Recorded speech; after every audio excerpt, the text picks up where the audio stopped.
here. Thank you for having me. Hello, Uy, guys. Ano ng chika?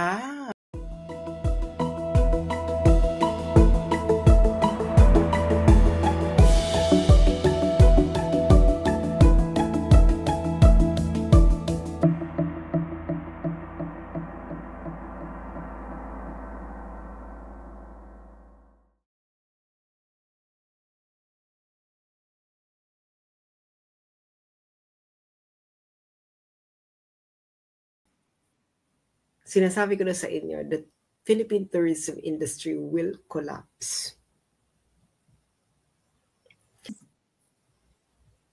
Well, I see it's hopeless. The ticking time bomb. Babalik tayo sa mga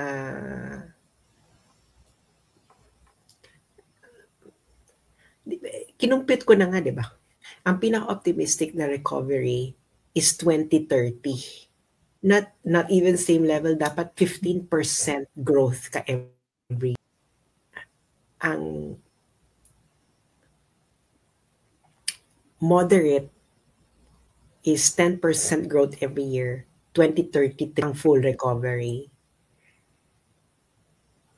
5% growth every year. 2038. So baka ano na tayo, senior citizen na tayo bago natin mabalik yung 2019 level. Kasi 26% kang bumagsak ng 2024. So, ilan lang yung itataas mo? 24 to 2025. Baka ano pa lang ata? 20, tapos uli si Natariela ng anti-China nila. 2026, babagsak uli yan. Kaya yung mga napapanggap na pro-Filipino, they don't care about the Filipino people. Care about their money dahil malaki ang pumapasok na pera sa pagiging anti-China. Kaya magiging anti-China na rin ako. Hindi. Tatanungin ko na lang yung nagsasabi niyan. Ang tourism industry sa Pilipinas ay bagsak. Alam niyo kung bakit bumagsak? Dahil sa anti-China sentiment din. Number one tourist customer ng lahat ng bansa sa buong mundo ay Chinese. Who is the answer to revive the tourism industry in the Philippines? Yan lang ang competitive na industry ang meron ng Pilipinas sa buong mundo. I want an essay writing contest. Tanungin ninyo sa mga camping niyo. Sampalin niyo ng nota. Ang pisngi. Ganyan-ganyan. Labas niyo yung nota niyo. Ganyan-ganyan sa pisngi. Sa pisngi. Oy, alam mo bang bumagsak ang tourism industry dahil sa kaka-anti-China ninyo? Sinabi nila, we. Oh, tingnan niyo ang datos.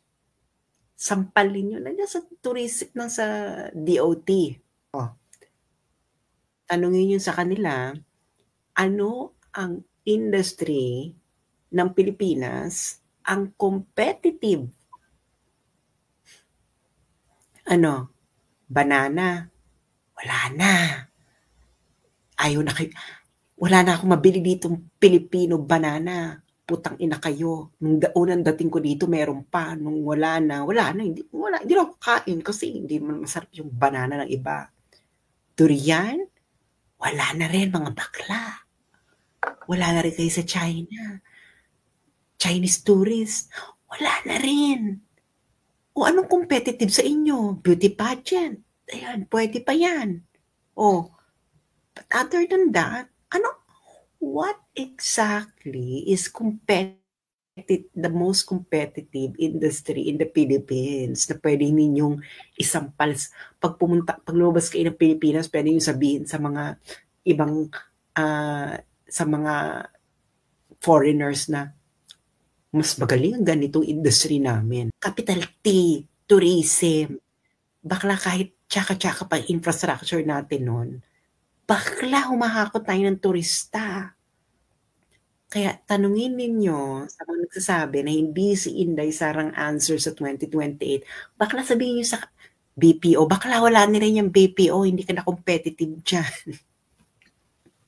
May AI na, mawawala ka na. Karamihan diyan mapapalitan na ng robot. Wala na yan, mawawala na yan, 'no?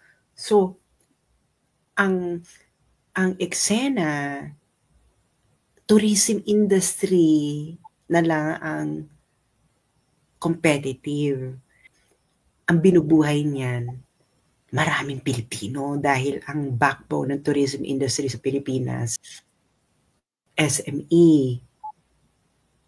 Ngayon, tanungin ninyo, yung mga nagsasabi na hindi si Inday Sara ang answer, sino ang answer para maipabalik ninyo ang Chinese tourists at mabili uli ang mga Filipino products sa China? Ngayon, kung ayaw ninyo ng Chinese tourist at ayaw niyo magbenta sa China, humanap kayo ng ganung market.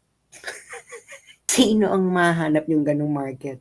Huwag kayong mag-pie in the sky dreams. Oh, yun lang yun. Oh, bagsak.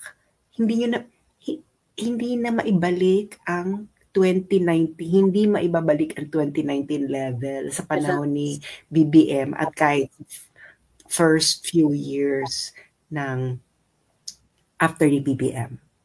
Unless ang iboboto nyo sa 2028 is the answer. Ayaw nyo. O di, watch your tourism industry plunge. Watch Timor-Leste overtake you. In terms of growth, na-overtake na talaga tayo ng Timor-Leste.